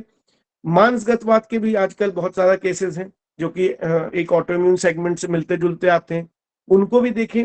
उन लक्षणों को इसीलिए याद रखें क्योंकि जब वो लक्षण पेशेंट सामने से बताएगा तो आपको कैच करना है, ना कि मॉडर्न पॉइंट ऑफ व्यू से, आयुर्वेदिक पॉइंट ऑफ व्यू से, कि एक्चुअली वो कौन सा गत वात अवस्था है, या फिर उसके कुछ वात रक्त जैसे लक्षण आ रहे हैं, या फिर वो यहाँ पर आमवात जैसे लक्षण आ रहे हैं। तो आमवात को भी फिर से डिफाइन करना पड़ता है, सामान्य आमवात लक्षण और विशिष्ट आमवात लक्षण। इतने ही सब चीजों को जब आप एक बार याद करना चालू करते हैं, पेशेंट आपके सामने आता है तो आपको क्लिक होने लगता है कि ये तो यार मानसगत वात है। एग्जाम्पल देता हूँ, एक पेशेंट आता है, बोलता है मुझे ऐसा लगता है सर कि मुझे कोई मुक्कों से मार रहा है, पीट रहा है, तो मुष्टिवत जैसा लगता है वो मांसगत वात में आया। ये लक्षण आपको जब क्लिक हुआ, आपने उसे मांसगत वात की चिकित्सा के रूप से सोचना चालू किया, उसके हेतुओं के रूप से सोचना चालू किया, आपको रिजल्ट मिल जाता। पेशेंट का एक लक्षण जो सबसे ज्यादा इंपॉर्टेंट था, उसे ऐसा लगता है जैसे उसे कोई पीट रहा है और वो लगातार उसे वैसा दर्द होता है, उसमें सतत पीड़ा होती है, उसमें अस्वप्न कंडीशन आती है। तो आप डायग्नोस करते हो कि ये कौन से लेवल के जॉइंट पे दुख रहा है। सब लेवलों पे उसको ऐसा लग रहा है कि उसे दर्द हो रहा है, या फिर पूरी बॉडी में दर्द हो रहा है, या फिर कुछ जॉइंट्स में वो बता रहा है। उसको डिफाइन करते हैं कि मांसगत वात है कि अस्थिमज्जागत वात है, डिफाइन करके उसको निकालते हैं। क्योंकि जब सर्वांगत वात वाली अवस्था आती है तो उसमें बोलता है सारी बॉडी में टिंगलिंग सेंसेशन हो रही है, यानी कि वहां पर संवरण, मतलब कि ऐसा लग रहा है जैसे कि कुछ चींटियां चल रही हैं। जब ऐसे लक्षणों में आता है तो वो होता है सर्वांगत वात। तो ये जो गतवात अवस्थाएं हैं जो मैं आपको कह रहा हूं, यही सब एक्चुअली रोमेटोलॉजी है।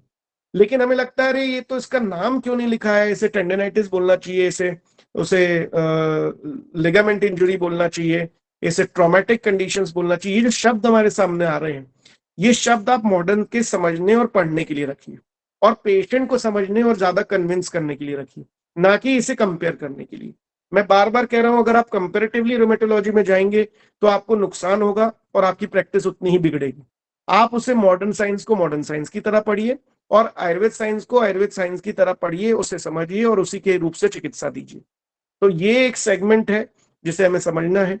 कुछ अगर आप लोग के सवाल हैं तो हम पहले उस सवाल को इस इंट्रोडक्शन में, या फिर पहले दिन ही आपकी अगर कोई क्योरीज हैं तो उसको अभी इंटरटेन करते हैं, उसके उत्तर देते हैं। और फिर आज इंट्रोडक्शन में मुझे ऐसा लगता है कि क्या समझ में आया, तो मैं उस हिसाब से आपको वैसा ब्रशअप करके हर एक टॉपिक पे आपके जो सवाल रहेंगे उसके बेसिस पे उसे समझा पाऊंगा। तो वैद्य सोनल जी, अगर किसी के सवाल है तो हम पहले उन सवालों को ले सकते हैं क्या आज भी, या जी लास्ट दिन सर, लेंगे? बिल्कुल।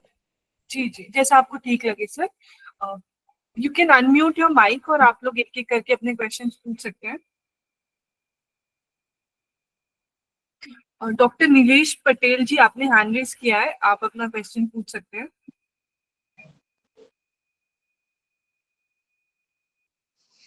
डॉक्टर नीलेश जी।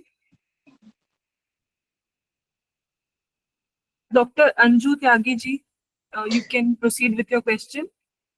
Good evening doctor Prashant ji. नमस्ते। जी नमस्कार, doctor Anuj Tyagi this side. Sir पूछना था कि हमें पहले एक्सरे के लिए ही जाना चाहिए, जैसे पेशेंट आते हैं डायरेक्ट जो आते हैं जो 10% में आते हैं, या फिर हम लोगों को उसमें एमआरआई के लिए फिर अप्रोच करनी चाहिए ज्यादा, मतलब और कन्वेंशनल?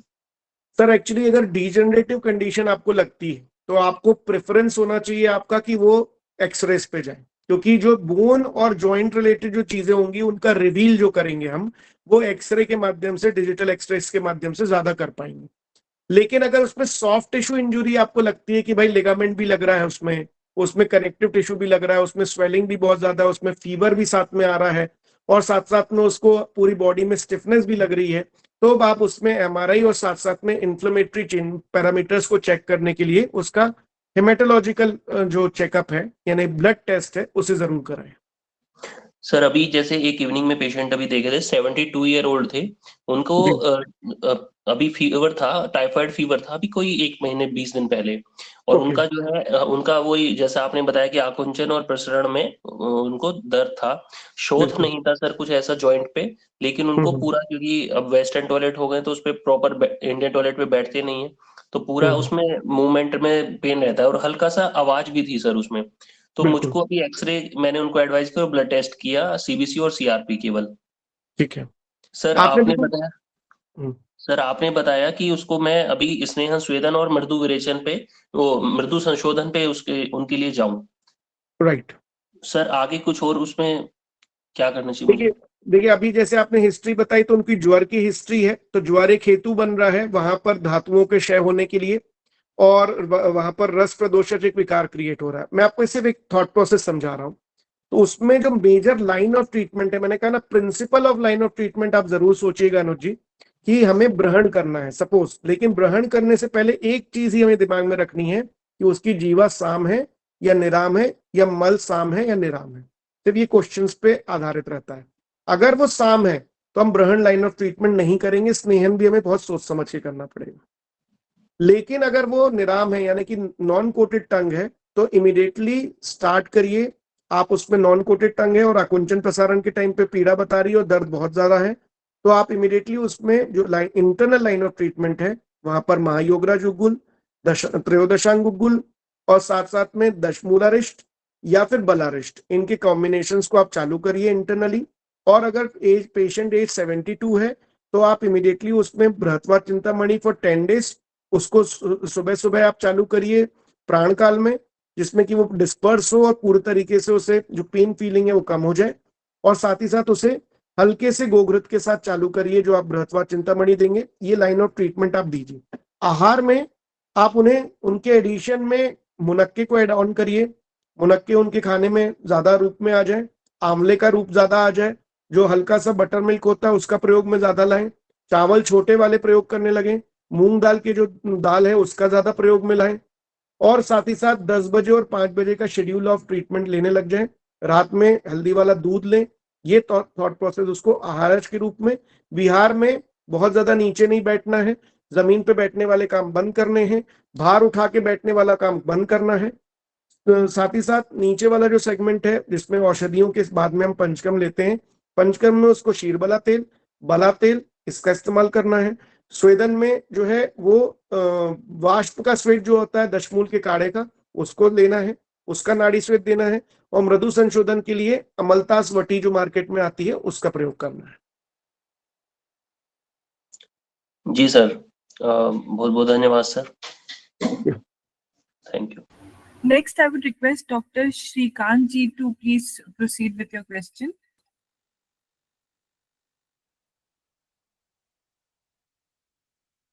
नमस्ते सर। सर नमस्ते।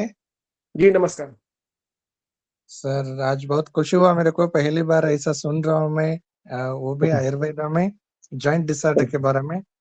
मुझे तो बहुत खुशी हुआ, तो मुझे पहले ही दिन कॉन्फिडेंस आ गया है मेरे को, बिल्कुल मैं वैसे पेशेंट को ट्रीट कर सकूंगा करके। मेरा एक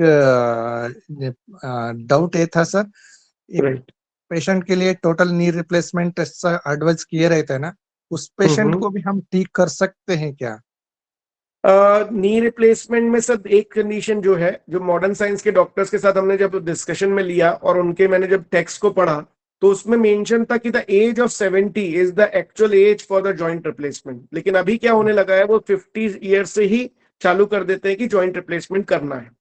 मैं आपको एक एग्जांपल देता हूं कि आज आप एक छोटी सी चीज देखिएगा, जब आपको हर जगह पे ना ऐसे मॉडल्स मिलते हैं जो कि ऑस्टियोआर्थराइटिस कंडीशंस के 4 स्टेजेस बताते हैं।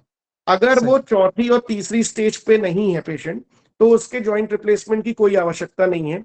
उसे सजेस्ट भले गलती से कर दिया हो, लेकिन अगर आपको ऐसा लगता है कि that patient is having no bowing, उसके पैर टेढ़े नहीं हुए हैं, साथ ही साथ उसके जो बॉडी वेट है अगर वो ठीक है, मिडिल लगता है, और साथ ही साथ उसके मूवमेंट में वो कंटिन्यूस पेन ना आके बस मूवमेंट की ड्यूरेशन में पेन है, तो आपको डेफिनेटली संदिग्धवाद का ट्रीटमेंट करते हुए उसे आगे बढ़ना चाहिए। जैसा मैंने अभी त्यागी जी को बताया कि आप इस फॉर्मेट में जाइए और वैसा लाइन ऑफ ट्रीटमेंट दीजिए, डेफिनेटली आपको हेल्प होगी। अगर उसके बाद भी वो पेशेंट की एज अगर कम है और उसमें बहुत मल्टीपल कंडीशन है ट्रॉमा की, तो फिर चांसेस होते हैं 10% कि हमें उससे नी रिप्लेसमेंट के लिए भेजना ही पड़े।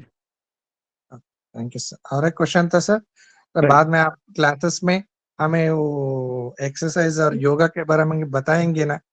राइट है, बिल्कुल। वो जैसे स्पेसिफिक सिचुएशन आएगी तो उसमें कौन से योगा कितनी देर में करने हैं और कौन सी एक्सरसाइजेस करनी है, तो वो हम डेफिनेटली वो जैसे जैसे डिसऑर्डर्स आएंगे उन पे हम डिस्कस करेंगे। Sir thank you so much sir, बहुत खुशी हुआ मेरे को। Thank you sir. नमस्ते। Thank you. नमस्ते सर। सर नमस्ते। नमस्ते जी। सर इसमें बर्साइटिस का कैसा सोचे? बर्साइटिस भी एक इन्फ्लेमेशन है। बर्सा जो होता है वो बीच की एक तरीके से मेम्ब्रेन होती है, और वहां पर बर्साइटिस कंडीशन में 2 हमें जोन पकड़ने पड़ते हैं। एक होता है इन्फ्लेमेटरी कंडीशन, एक होता है ऑटो इम्यून सिचुएशन, क्योंकि दोनों में ही बर्साइटिस कॉमन है। तो हमें अगर ये देखना पड़ता है कि वो ऑटो इम्यून सिचुएशन के कारण क्रिएट हुआ है, यानी कि उसमें और सिम्टम्स क्या आ रहे हैं, क्या उसे मॉर्निंग स्टिफनेस भी आ रही है, क्या उसे फीवर ऑन एंड ऑफ आ रहा है, या साथ में उसकी जो स्टिफनेस है और भी जॉइंट्स में साथ में आई है, या स्पेसिफिक जॉइंट में आई है। बर्साइटिस अगर एक जॉइंट पे हो रहा है, किसी एक जॉइंट पे, तो आप उसे इन्फ्लेमेटरी कंडीशन की तरह काम करें और आयुर्वेद में सबसे पहले उसमें रक्तमोक्षण करना शुरू करें, अगर वो एक जॉइंट में आ रहा है तो। आप समझ रहे हैं? ओके। अगर हाँ वो सर। बहुत सारे जॉइंट में एक साथ आ रहा है और मल्टीपल जॉइंट में स्टिफनेस आ रही है, तो पाचन चिकित्सा और विरेचन चिकित्सा is a line of treatment, not रक्तमोक्षण। देन सर वंस अगेन ये एक्सप्लेन करो, लास्ट वन जो बताया वो। मैं फिर से बोलता हूं, अगर एक जॉइंट में आपको बर्साइटिस के सिम्टम्स आ रहे हैं या फिर वो प्री डायग्नोसिस बर्साइटिस हो रहा है, इन्फ्लेमेशन आ रही है, उसे बुखार भी आ रहा है, लेकिन एक जॉइंट में ही पेन है, तो आप उसमें रक्तमोक्षण और विरेचन को मेजर लाइन ऑफ ट्रीटमेंट में करें, क्योंकि वो कंडीशन वात रक्त जैसी हो जाएगी। लेकिन अगर वो सभी जॉइंट में उसको दर्द आ रहा है और सभी जॉइंट्स में उसको स्वेलिंग है, पेन है, तो वो पॉलीअर्थराइटिस जैसी सिचुएशन, उसमें ऑटोइम्यून सिचुएशन ऐसी क्रिएट हो सकती है। तो उसमें वहां पर आमवात का लाइन ऑफ ट्रीटमेंट बहुत क्लियरली विरेचन और रुक्षण और पाचन, इनका लाइन ऑफ ट्रीटमेंट आपको चलाना पड़ेगा। ओके। सिंगल जॉइंट में ही है, ह्यूमेरस अपर एंड। तब आप उसमें रक्तमोक्षण का मेजर लाइन ऑफ ट्रीटमेंट दीजिए, और उसको विरेचन जो है, तब आप वहां पर एरंड मूल का जो कैप्सूल आता है, जैसे कि एरंड मूल के कैप्सूल्स आजकल आने लगे हैं, हाँ गंधर्वस्तादि तेलम, गंधर्वस्तादि तेलम के नाम से बहुत सारी कंपनियां बनाती हैं, उनको हाँ आप सर। अपान काल में खाने के पहले चालू करिए, और रक्तमोक्षण उसका जो है 7 सिटिंग करवाइए जलौका से। यू विल फील बेटर और पेशेंट को बहुत अच्छे रिजल्ट आएंगे। Thank you. Okay sir, doctor ji, नमस्ते। सर, जो पेशेंट आपने अभी बताया था, मैंने अभी हम लोगों ने डिस्कस किया था सर। सो जी। उसमें आपने, मैंने ज्वर के लिए बताया था, तो आपने कहा कि रक्तमोक्षण उसमें करना चाहिए सर, रक्तमोक्षण। नहीं, उसमें रक्तमोक्षण नहीं करना चाहिए, क्योंकि उसमें धातु क्षयात्मक अवस्था हुई है। आपने बताया कि उसको टाइफाइड हुआ था, यानी जी कि उसको धातु क्षय में विषम ज्वर की कंडीशन क्रिएट हो गई थी, तो उसमें नहीं करना चाहिए। जी। अच्छा सर, इसमें एक चीज और, जैसे जॉइंट स्टिफनेस का अगर लगता है हमें, तो क्या इसमें आवरण आवरण का हम सोच सकते हैं कि कफ आवृत वात या इस तरह से कुछ? जी, उसको सोचने से पहले ना हमें सामान्य लक्षणों को पहले देखना चाहिए, क्योंकि आवृत अवस्था बाद में क्रिएट होती है, लेकिन हमें पहले देखना चाहिए कि कहीं वो संदिग्धवात सामान्य रूप से तो नहीं है, या जी फिर सिर्फ उसमें आमज अवस्था तो नहीं क्रिएट हो गई कि आमवात के सामान्य लक्षणों जैसा है। अगर हम सामान्य लक्षणों को सोच के डायरेक्टली आवरण में पहुंचते हैं, तो आवृत जिस वायु ने किया है और किसके माध्यम से हुआ है और कौन सी वायु आवृत हुई है, दोनों के लाइन ऑफ ट्रीटमेंट से अलग कोई ट्रीटमेंट सोचना पड़ता है। तो that is very difficult process. हम थोड़ा आसान प्रोसेस से सामान्य लक्षणों को पहले देखें, तो बहुत आसान होगा लाइन ऑफ ट्रीटमेंट करना। जी, धन्यवाद सर, धन्यवाद। Thank you. नेक्स्ट सर नमस्ते। सॉरी, साइंस ऑफ आयुर्वेदा, आप अपना माइक अनम्यूट कर सकते हैं। Science of Ayurveda. नमस्ते सर। नमस्ते नमस्ते सर, जी। मैं स्वागत पंडा। सर अभी मैं इंटर्नशिप में हूँ बीएमएस में। सर मैं ये पूछना चाहता था कि सर जैसे आप पहले बोले कि पहले हमको मॉडर्न के सब्जेक्ट्स को थोरोली जाना पड़ेगा, उसके बाद हमारा आयुर्वेद में जो निदान है, जो लक्षण है, उसके थ्रू हमको डायग्नोसिस करना पड़ेगा। सर जैसे कि कोई कंडीशन आया और उसमें उसका लॉस ऑफ जॉइंट स्पेस है, कार्टिलेज में डिस्ट्रक्शन है, लेकिन उसको मान लो कि सतत रुझान नहीं है, ये सतत ऊर्जा है, तो उसको सर हम अस्थिगतवाद के हिसाब से ट्रीटमेंट करेंगे या संधिगतवाद के हिसाब से ट्रीटमेंट करेंगे? अगर हमको सर अस्थि मज्जागतवाद। Okay okay sir. सर ये अगर सर उसको, दूसरा सवाल, हाँ, मैं आपको सर ये समझाता हूँ, जानना उसमें चाहता सतत था। पीड़ा अगर है जी जी। और अस्वप्नम है और कंटिन्यूस पेन है उसे, चाहे वो एक ज्वाइंट हो चाहे मल्टीपल ज्वाइंट हो, उसे आप अस्थिमज्जगतवाद के हिसाब से ही ट्रीट करें, अगर सतत पीड़ा है तो। Yes sir. Yes, next sir मैं नेक्स्ट। और सर ये जानना चाहता था सर, हम अगर आयुर्वेद के हिसाब से ही हम लक्षणों के आधार पर निदान फाइंड आउट करके ट्रीटमेंट करेंगे सर, तो उसमें मॉडर्न का इतना मतलब जानना क्या इम्पोर्टेंस रहेगा उसमें? नहीं नहीं, होता क्या है, अभी जैसे आप इंटर्नशिप में जब आप प्रैक्टिस में उतरेंगे ना, तो प्रॉब्लम क्या होता है, आपका नाम क्या है मिस्टर पंडा? सर स्वागत पंडा। स्वागत, स्वागत जी। इसमें प्रॉब्लम क्या होता है, पेशेंट हमारे पास प्री डायग्नोस होके आता है। मैं ये नहीं कह रहा हूं कि आपको आयुर्वेद का नहीं आना चाहिए, सिर्फ मॉडर्न का आना चाहिए। मैं ये कह रहा हूं मॉडर्न साइंस इसलिए जानना जरूरी हो जाता है क्योंकि वो पहले से ही डायग्नोस करके आता है और उसे वो शब्दावली ही समझ में आती पहले। That is for his knowledge और अवर नॉलेज टू अंडरस्टैंड कि हमें एक्चुअली उसे बोलना क्या है। और उसको बोलने के बाद हम अपने लाइन ऑफ ट्रीटमेंट, अपने निदान परीक्षण, अपना दर्शन परीक्षण, अपना प्रश्न परीक्षण, अपना स्पर्शन परीक्षण, निदान करना, चिकित्सा देना, यह सब हमारा रहेगा। Yes sir. Okay sir, thank you sir. जी, थैंक यू। सर नमस्ते। जी नमस्कार। सर मेरा नाम मानस पंडा है सर। जी मानस जी। सर एक पेशेंट है, उनका डायबिटीज रहता है सर, और उनका मूत्र में दुर्गंध भी आती है, लेकिन उनका क्या है कि सतत पीड़ा है, मतलब कंटिन्यूस पेन रहता है सर। ये जॉइंट में रहता है कि पूरे शरीर में रहता है? नहीं सर, शोल्डर्स से ज्यादा पेन रहता है सर, शोल्डर्स में। अच्छा, और वो जकड़ते भी हैं? जी सर। उनमें स्टिफनेस भी आती है? स्टिफनेस इतना नहीं है सर, मतलब चलने पे और थोड़ा बहुत काम करने पे पेन बढ़ जाती है सर।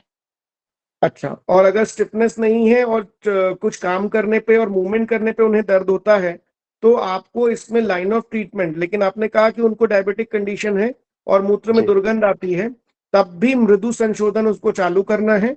और जो तेल का स्नेहन और स्वेदन की जो प्रक्रिया है, उसमें बस ये फर्क आएगा कि वो वात कफज जो चिकित्सा होती है, जिसमें कि जी। सैचर तेल का ज्यादा इस्तेमाल करते हैं, और जो स्वेदन प्रक्रिया होती है जिसमें पत्र पोटली का इस्तेमाल करते हैं, उनको करते हुए लाइन ऑफ ट्रीटमेंट करना चाहिए। जी सर। पत्र पटली और कौन सा ऑयल तेल सैचर बताए तेल, ना सर? सैचर जी तेल, सर। बृहद संध्यवादी तेल, इनका प्रयोग कर सकते हैं। जी sir, thank you sir. Okay. Sir chat box में एक क्वेश्चन आया है वैद्य गीता जी की तरफ से। उन्होंने जी। पूछा कि 4th स्टेज नी डिजेनरेशन है but there is no pain, तो नी रिप्लेसमेंट कब तक ना करें?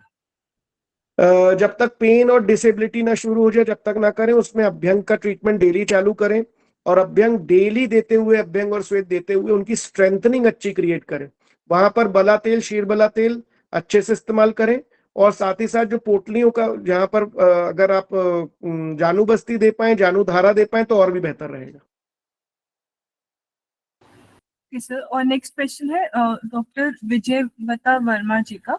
This male patient age 61 years. Sir 15 सालों से नी में कट कट की आवाज आती है और हल्का पेन रहता है। सीढ़ियां उतरने चढ़ने में और मूवमेंट में भी प्रॉब्लम आती है, तो what should be the line of treatment? संधिगतवात की मूल चिकित्सा के रूप में, जैसा मैंने त्यागी जी को बताया, बिल्कुल एग्जैक्ट लाइन ऑफ ट्रीटमेंट वैसे ही दें। महायोगराज उग्गुल का प्रयोग करें, त्रयोदशांग उग्गुल का प्रयोग करें, बृहत्वात चिंतामणि का प्रयोग करें, साथ ही साथ दशमूला रिष्ट का प्रयोग करें, बला रिष्ट का प्रयोग करें इंटरनल मेडिसिन में।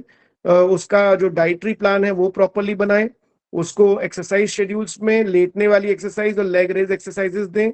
साथ ही साथ पंचकर्म में, अभ्यंग में बला तेल, शीर बला तेल का प्रयोग करें, जानू धारा का प्रयोग करें, जानू बस्ती का प्रयोग करें।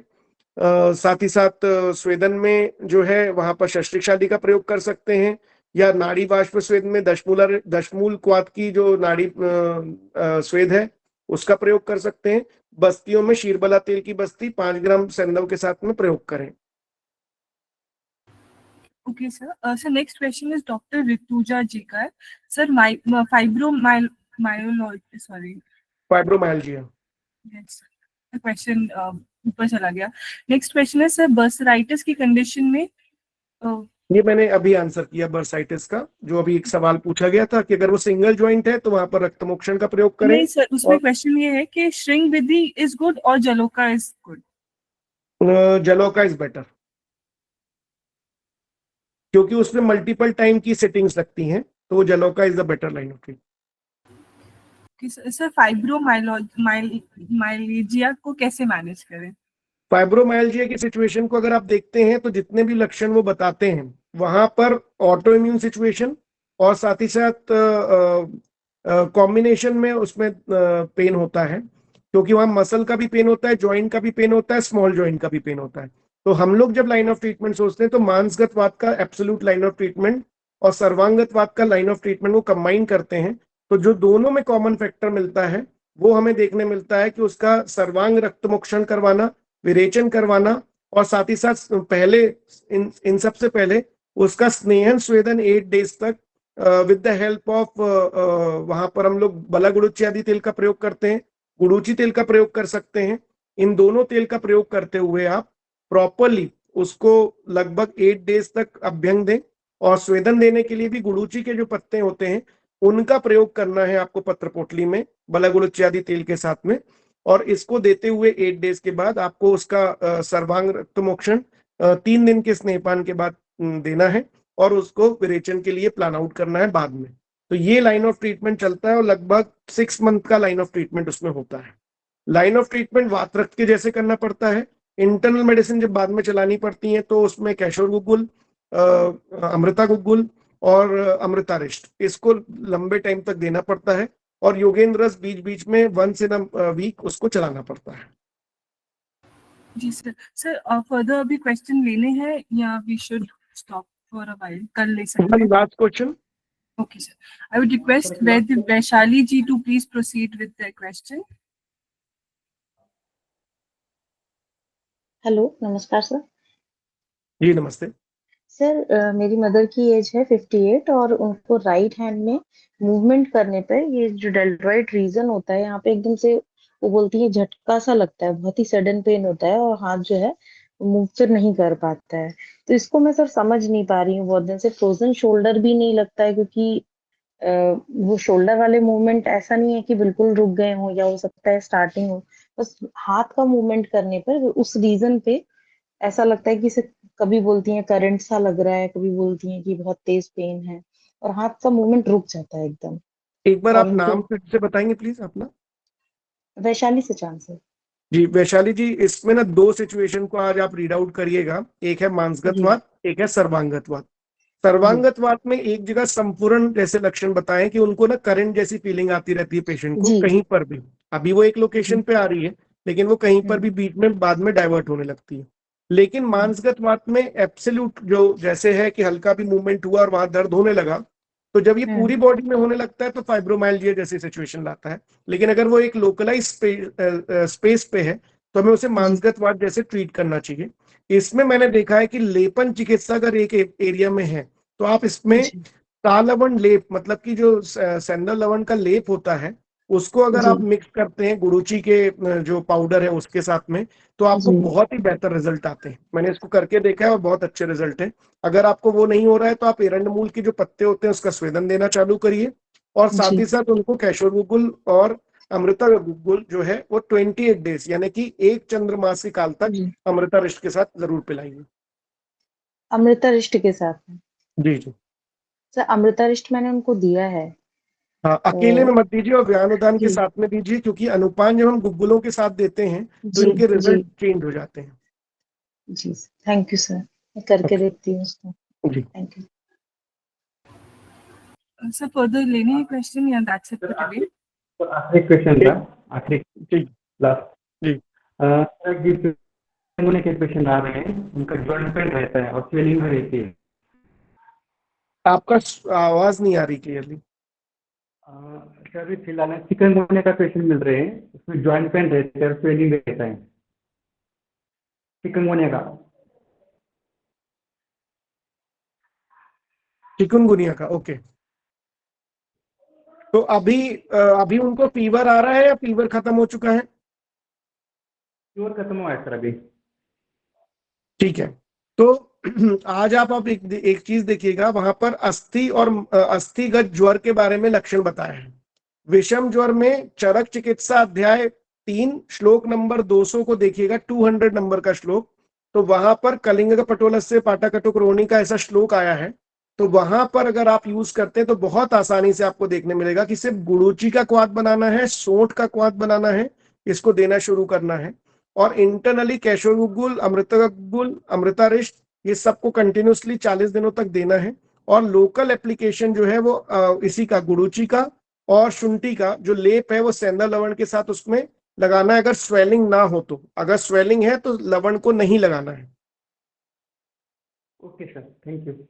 और उनको अभ्यंग के लिए बृहद संध्यवादी तेल का प्रयोग करना है। और इंटरनल जो है जो बस्तियां हैं वो भी बृहद संध्यवादी तेल की जो बस्ती है, अगर उसमें उसका जो बेस है वो कैस्टर ऑयल ना लेके तिल तेल का जो बेस का बृहद संध्यवादी तेल आता है उसको 30 ml जो है वो 8 डेज तक देंगे।